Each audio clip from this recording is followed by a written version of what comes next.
So this was a great frontier for you personally to cross over into a paranormal theory about this stuff. Yeah, I was raised in the strict materialist point of view, that the only things that were real were things that you could touch, knock, eat, look at, and here people were telling me experiences that could not be photographed, corroborated, yet from their point of view this was as real as me standing in front of them.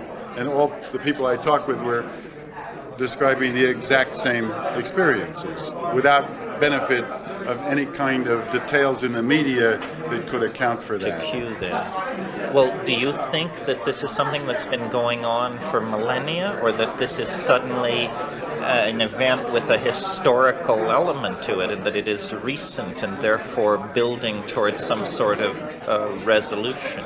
There are folklorists who say that we have been visited by little people for centuries, if not for millennia.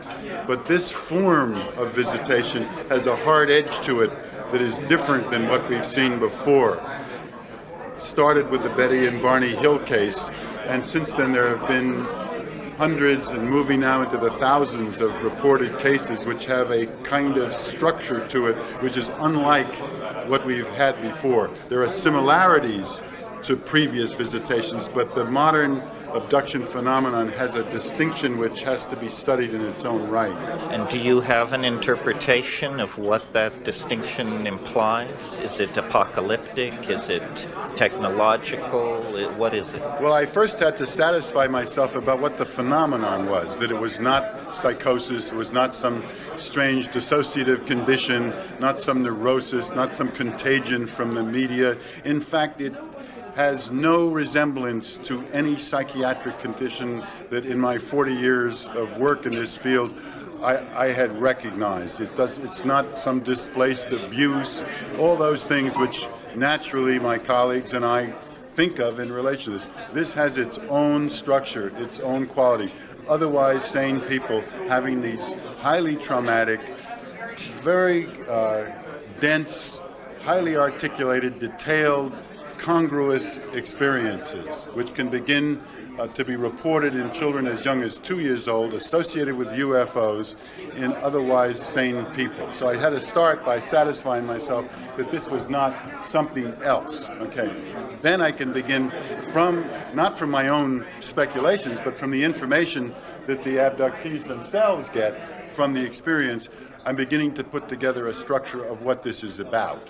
And what I'm getting is that if you could think of the divine, or if you can think of the world of both spirit with form and spirit without form, or the anima mundi, whatever your language for it, the Great Spirit, the Holy Spirit, whatever it is, we have lost contact with it.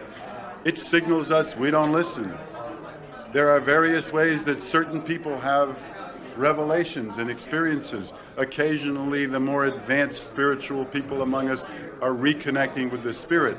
But for most of us, the only language that we know now is the language of the material world. So it's as if the divinities say, okay, if that's all you understand, I'll give it to you in the material world. I'll give you physical manipulations, I'll give you reproductive connection, I'll give you cuts, scars, scoop marks, I'll give you burned earth where the UFOs land, and I'll give you an experience which is consistent among various people, which empirically everybody agrees, they're photographs of UFOs.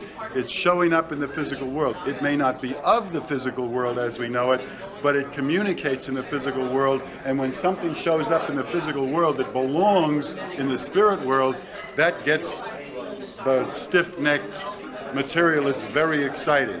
Now they want physical proof, just like in empirical science, because all other faculties of knowledge have been atrophied.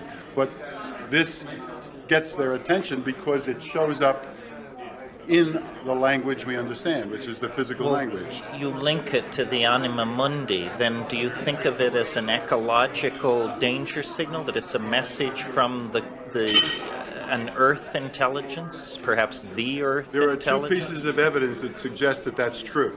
One is that the abductees themselves on the ships receive intense messages about ecological destruction annihilation of whole forest systems, pollution of the water system, visions of the planet dying, and they see that on television-like screens. They get it through telepathic communication. And these are not environmentalists, these people. They are people who are very simple, ordinary people, unremarkable, except that they are getting this extraordinary information.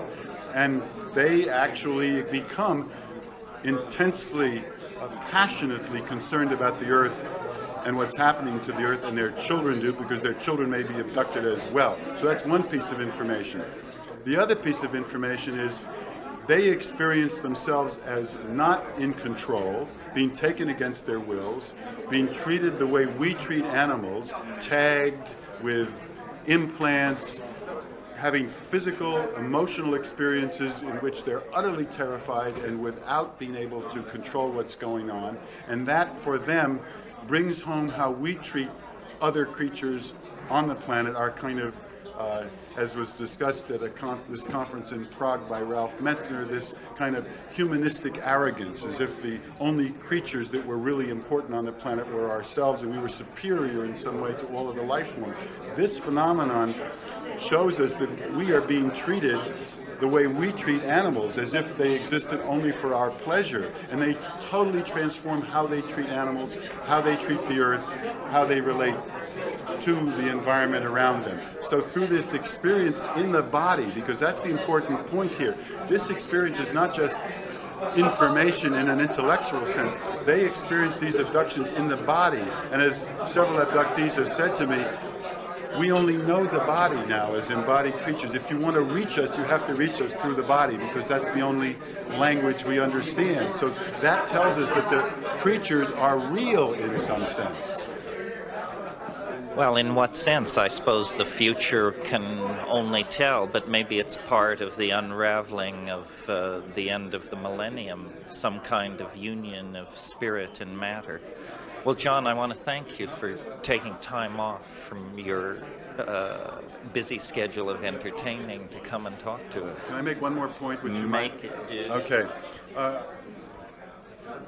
If you want to shatter the Western mental structures, the Western mind, so to speak, which is now permeating the whole Earth in its materialist, dualistic philosophy, the way you do it is you take something that's supposed to be in the spirit world, because even in the West we can make allowance for the spirit world, and we can study it through mythology, through religion, through imagination, through poetry. But the one unforgivable sin to the Western mind is when something that should be in the spirit world transgresses and shows up in the physical world. That traffic is the cardinal sin for the Western mind. So it has great power to shatter the belief structure of the Western mind when that occurs. And that's precisely what's occurring in this abduction phenomenon. Very good point. Thanks very much for talking with me.